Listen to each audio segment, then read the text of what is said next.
उम्र 35 और 40 के दरमियान होगी। प्लास्टिक के छोटे से ट्रे में मेरे लिए सुर्ख सेब लाई थी। सेब मेरे करमंडल में डालकर वो हाथ जोड़कर बोली, महाराज भोजन लाऊं। मैंने अपना हाथ उसके सर पर रख दिया। देवी तू बड़े कष्ट भोग रही है। वो सहमी हुई पलकें झपका कर मेरी तरफ तकने लगी। मैंने करमंडल में सबसे छोटा सेब उठाते हुए उसकी तरफ किया और कहा, इतनी बड़ी रसोली देख रहे हैं हम तेरे पेट में, 2 बार निकल चुकी है फिर पैदा हो रही है, परंतु तू निराश न हो, तेरी रसोली भी भस्म हो जाएगी और तेरे पुत्र का सागर पार से खत भी आ जाएगा। वो अपने मुताल्लिक इतनी सारी बातें सुनकर मेरे कदमों पर गिर पड़ी और आंसू उसकी आंखों से जारी हो गए। बोली, आप भगवान के अवतार हैं महाराज, आप दिलों के भेद जानते हैं, मुझ दुखियारी पर कृपा करें। मैंने उसे बाजुओं से पकड़कर उठाया और कहा, सावित्री तू परेशान क्यों होती है, हम तुम्हारी सहायता करेंगे। हम विष्णु माता के भक्त हैं, विष्णु माता हमारी अरदास कभी नहीं रद्द करेगी। वो मुझे बंगले में ले जाने पर शदीद इसरार कर रही थी। मैं उसके शौक को मजीद भड़काना चाहता था। चुनाचे मैंने कहा, देवी इस वक्त हम तेरे निवास में नहीं जाएंगे, पर हम शाम को जरूर आएंगे और तेरे लिए विष्णु माता के भजन तक कीर्तन करेंगे।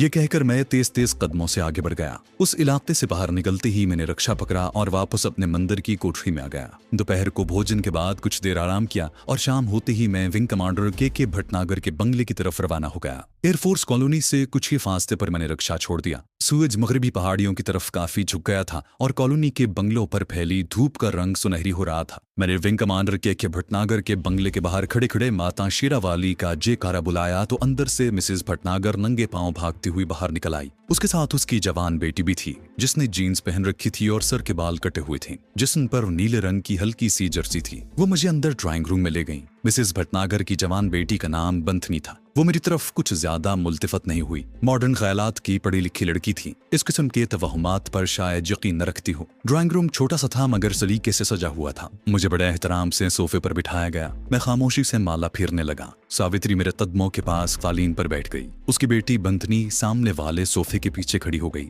मिसेस भटनागर जानी सावित्री ने उसकी तरफ देखकर कहा, मंडू से कहो भगत जी के लिए मिठाई लाए। बंदरी ने जरा सा नाक चढ़ाया और पर्दा उठाकर दूसरे कमरे में चली गई। इतने में दूसरे दरवाजे का पर्दा हटा और एक 40-45 साल का तेज ज़हीन भूरी आंखों वाला आदमी अंदर दाखिल हुआ। उसने कांग्रेसी कुर्ता पाजामा पहन रखा था, माथे पर तिलक था, कांधे पर कश्मीरी शॉल थी, रंग सांवला और शाने चौड़े थे। सरगंजा और कनपटियों पर मौजूद बालों में सफेदी आ रही थी। सावित्री उसे देखकर उठ खड़ी हुई। भटनागर जी यही वो भक्त हैं जिनके बारे में मैंने आपको बताया था। ये विंग कमांडर भटनागर था। अगरचे वो मजहबी आदमी था, ये बात उसके तिलक से जाहिर थी, और विष्णु माता का दास भी था, मगर आखिर अंग्रेजी तालीम याफ्ता था, विंग कमांडर था। उसने कुछ ज्यादा अकीदत का इजहार न किया, बस यूं ही सरसरी तौर पर हाथ के इशारे से उसके नमस्कार का जवाब दिया और बोला, बेटे तुम्हारे घर पर मंगल और शनिचर का असर हो गया है, शनि का साया गहरा है। हम तपस्या करेंगे, तेरे घर से शनि और मंगल का स्याह दूर हो जाएगा और तेरे परशुत्तम का सागर पार से भी खत आ जाएगा। अपने बेटे का सुनकर भटनागर संजीदा हो गया। आखिर बाप था एक जवान बेटे का। कहने लगा, महाराज मैं शनि मंगल को नहीं मानता, पर आप भले लोग हैं, भक्त हैं, भगवान से हमारे लिए प्रार्थना करें। मैंने देखा कि उसकी बीवी सावित्री इशारों से उसे मना कर रही थी कि वो जबान से ऐसे लफ्ज ना निकाले जिससे मेरी दिल आजारी हो। नौकर मिठाई का थाल लेकर आ गया। सावित्री ने खुद मिठाई मेरे आगे रखी। मैंने बर्फी का एक टुकड़ा उठाकर सावित्री के खामंद विंग कमांडर भटनागर की तरफ बढ़ाया। बच्चा इसे खा जा, भगवान भला करेगा। वो कुछ हिचकिचाया मगर अपनी बीवी के इशारे पर बर्फी लेकर खाने लगा। दूसरा टुकड़ा मैंने उसकी बेटी बंथनी को दिया। उसने दूर ही से हाथ हिलाकर कहा, नहीं नहीं महाराज धन्यवाद, मैं मीठा नहीं खाती। सावित्री ने उसे भी डांटा तो उसने भी बर्फी का टुकड़ा ले लिया मगर खाया नहीं। उसे लेकर दूसरे कमरे में चली गई, जहां जाकर जाहिर है उसने फेंक दिया होगा। विंग कमांडर भटनागर भी कुछ बेजार सा होकर उठा और बोला, सावित्री मैं जरा सैर करने जा रहा हूँ। वो ड्राइंग रूम से निकल गया। मैं और सावित्री अकेले रह गए। मुझे विंग कमांडर भटनागर पर असर डालने की अशद जरूरत थी। सावित्री का मेरे कदमों में बिछ जाने से कोई फायदा नहीं था। बात विंग कमांडर को कायल करने की थी, मगर सबसे पहले मैं इस बात की तस्दीक करना चाहता था कि क्या ये वही विंग कमांडर भटनागर है जिसने मेरे साथी कमांडो को कैद में डाल रखा है। इस सिलसिले में उसकी बीवी सावित्री मुझे किसी हद तक मालूमात बहम पहुंचा सकती थी। सावित्री मेरे करीब कालीन पर बैठी थी। मैंने माला का जाप करते हुए उसके सर पर हाथ रखा तो उसने अपना उदास मगर बेहद दिलकश नर्म नाजुक चेहरा उठाकर मेरी तरफ बड़ी आजिज़ी से देखा। मैंने कहा, सावित्री तुम देवी हो, विष्णु माता तुमसे बहुत खुश हैं, मगर तेरे पति देव से कोई ऐसा पाप हो गया है जिससे शनि और मंगल देवता इस घर से नाराज हो गए हैं। सावित्री ने हाथ जोड़कर कहा, महाराज मेरे पति देव तो बड़े महान पुरुष हैं, रोज उठकर भगवान की मूर्ति के आगे माथा टेकते हैं, दान भी करते हैं, अपने कर्मचारियों से भी अच्छा सलूक करते हैं। मैंने आंखें बंद करके कहा, सावित्री, तेरे पति देव का मत्था देखकर मुझे ज्ञान हुआ है कि वो अपने दफ्तर में किसी पुरुष पर जुल्म कर रहा है जिसका पाप तुम पर पड़ रहा है। सावित्री मेरे चेहरे पर नजरें जमाए कुछ गहरी सोच में गुम गई। मैंने उसकी सोचों को मजीद आसान बनाने की कोशिश करते हुए कहा, मेरा ज्ञान मुझे बता रहा है कि तेरा पति किसी कैदी पर जुल्म कर रहा है। सावित्री फौरन बोली, महाराज, आप सचमुच दिलों के भेद जानते हैं। मेरे पति देव कल दफ्तर से घर आए तो उनकी वर्दी पर खून के छोटे छोटे धब्बे पड़े थे। मैंने पूछा तो उन्होंने बताया कि एक पाकिस्तानी जासूस से पूछगिछ करते हुए उन्होंने उसके माथे पर जोर से बेद मारा तो खून के छींटे वर्दी पर पड़ गए। परंतु महाराज, ये तो उनकी ड्यूटी होती है। मैंने सावित्री के सर पर एक बार फिर हाथ फेरते हुए कहा, पुत्री, चाहे ड्यूटी ही क्यों ना हो और चाहे वो शख्स कोई दुश्मन ही क्यों ना हो, पर भगवान के सामने सब इंसान बराबर हैं। तेरे पति ने एक जीवात्मा पर जुल्म किया है, इसलिए मंगल और शनि तुमसे नाराज हैं। सावित्री ने मेरे पांव पकड़ लिए। महाराज, उन्हें मना कर दूंगी। मैंने फौरन सावित्री का हाथ पकड़ लिया और कहा, अगर तुमने ये बात अपने पति देव को बता दी तो याद रखना, मंगल और शनि तेरे घर को तबाह कर देंगे। तेरे बच्चे पुरुषोत्तम को यमराज मार डालेगा और तेरी रसूली तेरे पेट में फट जाएगी। खबरदार, जो बातें मैंने तुमसे की हैं उनका जिक्र हरगिज़ किसी से न करना। हाँ, मैं मंगल और शनि को अपनी प्रार्थना और तपस्या से खुद ही राजी कर लूंगा। मेरे हाथ को पकड़कर वादा करो कि तुम इसका जिक्र किसी से नहीं करोगी। सावित्री ने मेरा हाथ थाम कर कपकपाते हुए होंठों से कहा, महाराज, मैं प्रतिज्ञा करती हूँ कि ये बात किसी को नहीं बताऊंगी। मैंने सावित्री के कांधे पर हाथ रखकर कहा, शाबाश बच्ची, ये देवी देवताओं के मामले हैं, ये उनके राज हैं। हमने ये भेद खोल दिए तो हम बर्बाद हो जाएंगे, हम पर उनका श्राप नाजिर होगा। सावित्री ने मेरे पांव पकड़कर कहा, महाराज, मेरे घर को बर्बादी से बचा लें, मेरा पुरुषोत्तम वापस घर आ जाए, मेरी बीमारी दूर हो जाए। मैंने मिठाई का टुकड़ा उस हसीन और दिलकश हिंदू औरत के मुंह में डालकर कहा, मुंह मीठा करो, भगवान तेरी अरदास स्वीकार कर लेंगे। ये सुनकर सावित्री के चेहरे पर इत्मीनान सा उभरा। दूसरे कमरे का पर्दा हटा और उसकी बेटी बंधनी अंदर आते हुए बोली, मम्मी, अब कितनी देर और लगाओगी? वो लोग चाय पर हमारा इंतजार कर रहे हैं। पर मीला का 2 बार फोन भी आ चुका है। सावित्री ने अपनी बेटी की तरफ देखकर कहा, बंधनी, तुम मंडू के साथ चली जाओ, मैं तुम्हारे साथ नहीं जा सकती। मैं सोफे से उठ खड़ा हुआ, नहीं नहीं देवी जी, तुम अपनी सुपुत्री के साथ जाओ, हम तो जा रहे हैं। सावित्री मुझे जाने नहीं दे रही थी, लेकिन अब मेरा वहां फिलहाल कोई काम नहीं था। मैंने एक रोज बाद फिर शाम को आने का वादा किया और कहा, परसों शाम को आकर मैं विष्णु माता की मूर्ति के आगे कीर्तन करूंगा, फिर सब कष्ट दूर हो जाएंगे। मैं ड्राइंग रूम से निकल गया। सावित्री बेचारी मेरे पीछे पीछे दौड़ती गेट तक आई। मैंने आहिस्ता से मगर बड़ी जलाली आवाज में कहा, सावित्री, जो बातें हमारे दरमियान हुई हैं किसी दूसरे को न बताना। सावित्री हाथ बांध कर बोली, कभी नहीं बताऊंगी महाराज। मैंने मुस्कुराकर कहा, पगली, मैं तेरे घर को तबाह होते नहीं देख सकता, तू बड़ी भोली भाली सुंदरी है। अच्छा, परसों आकर तेरे बेटे और तेरी बीमारी के लिए कीर्तन करूंगा। मैंने जय माता विष्णु का नारा लगाया और आगे चल दिया। मंदिर पहुंचा तो अंदर से भजन गाने और चिमटे बजाने की आवाजें आ रही थी। मेरे स्थान पर मेरे अकीदतमंदों ने अलाव रोशन कर रखा था।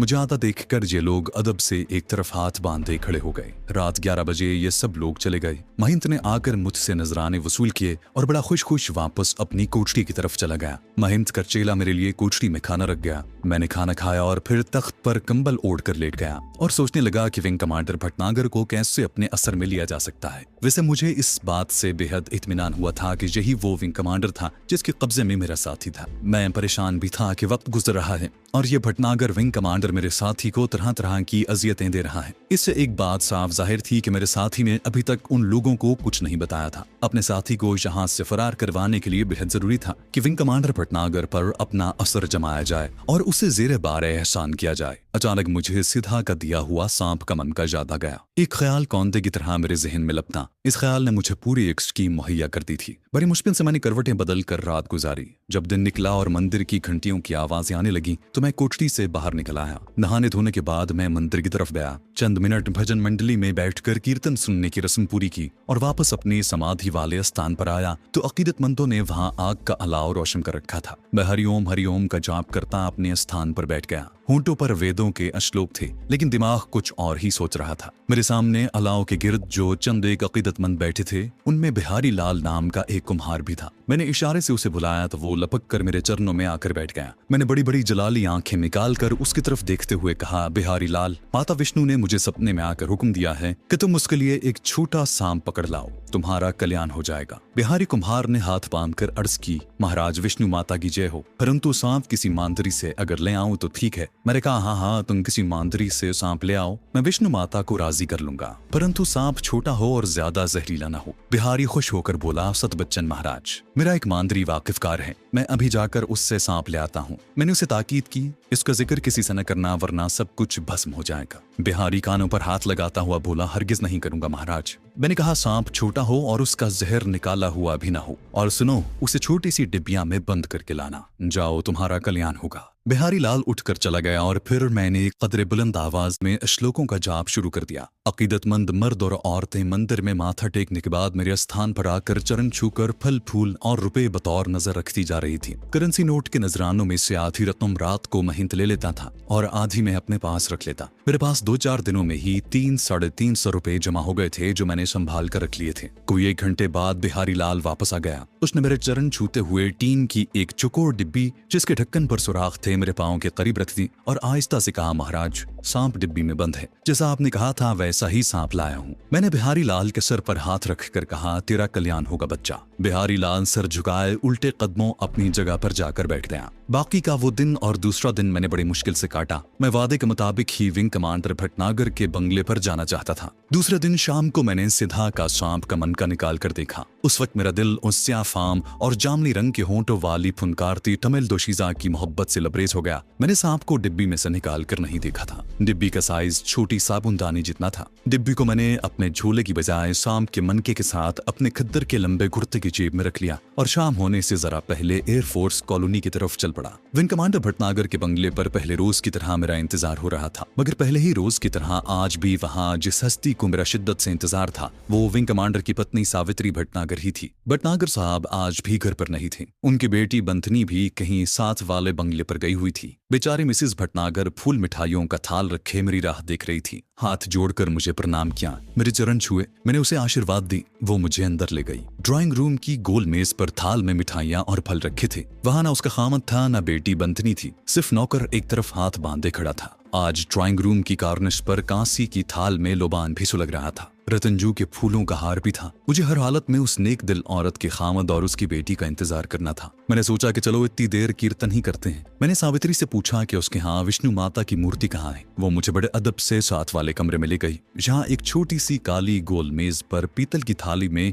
विष्णु माता की मूर्ति के आगे लोबान जल रहा था। गेंदे के फूल भी पड़े थे। मैं मूर्ति के सामने आसन जमा कर बैठ गया और मैंने कदीम वेदों में से वो श्लोक पढ़ने शुरू कर दिए जो मुझे याद थे। कुछ देर श्लोक पढ़ने के बाद मैंने थाली में से गेंदे का एक फूल उठाकर सावित्री को दिया, जो मेरे करीब ही 2 जानू होकर बैठी थी। उसने हाथ जोड़ रखे थे। फूल को उसने चूम कर आंखों से लगाया। मैंने कहा, देवी माता विष्णु भगवान कृष्ण की पत्नी है। इसमें तुझे भगवान की भक्ति और प्रेम का जो रूप नजर आ रहा है वही तेरी सहायता करेगा और तेरे दुखों को दूर कर देगा। तेरी बीमारी भी कट जाएगी और तेरे घर पर से मंगल शनि का साया भी दूर हो जाएगा। मंगल शनिचर को दान करना मत भूलना, भगवान तुझ पर कृपा करेगा। मैं मजीद कुछ देर वहां से बैठा मुंह ही मुंह में श्लोक पढ़ता रहा। मेरे कान बाहर घंटी पर लगे थे कि कब उस औरत का खामद और बेटी घर में दाखिल होती है। मुझे 1.25 घंटा लग गया। मैं ड्राइंग रूम में आकर सोफे पर बैठ गया, थोड़ी सी मिठाई खाई। सावित्री खुद मेरे लिए चाय बनाकर ले आई। मैं चाय पी रहा था कि उसके खामद विंग कमांडर भटनागर कमरे में दाखिल हुआ। उसने रस्मी तौर पर मुझे हाथ जोड़कर प्रणाम किया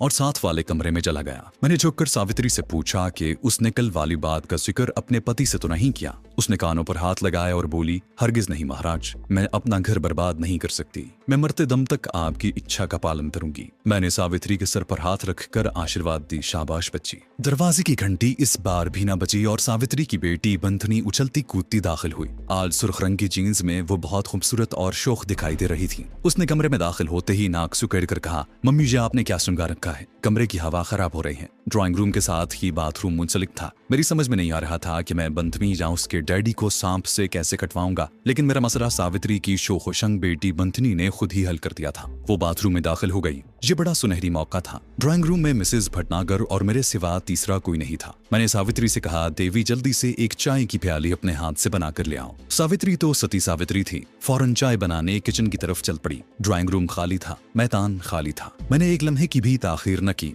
जेब से सांप की डिबिया निकाली, उठकर बाथरूम के दरवाजे के पास गया। दरवाजे के नीचे एक दर्ज सी नजर आ रही थी। मैंने डिब्बी का ढकना खोला और सांप को एक झटके से बाथरूम के दरवाजे की दर्ज की तरफ उलट दिया। एक हल्की सी फुंकार के साथ बालिश्त फर का सांप जलेबी की तरह बल खाता बाथरूम के दरवाजे के नीचे से होकर कर बाथरूम में घुस गया। मैं लपक कर वापस अपने सोफे पर आकर बैठ गया और डिब्बी जेब में रख ली। अब मैं सावित्री की बेटी बंधनी की चीख का इंतजार कर रहा था और ये चीख फौरन ही बुलंद हो गई। सिर्फ एक चीख नहीं थी बल्कि चीखों की मुसलसल आवाजें आने लगी। मैं उठ खड़ा हुआ। किचन से बंधनी की माता और दूसरे कमरे से उसके डैडी भागते हुए आ गए। बाथरूम का दरवाजा तोड़ दिया गया। बंधनी बाथरूम के फर्श पर पड़ी चीख रही थी, सांप मम्मी सांप। मैंने कहा सांप कहीं से आ गया है, उसे मार डालो, घबराओ नहीं, बच्ची को बाहर ले आओ, यहाँ ले आओ। नौकर भी आ गया। बंधनी को बाथरूम से निकालकर सोफे पर डाल दिया गया। नौकर लाठी लिए सांप को डरते डरते तलाश करने लगा।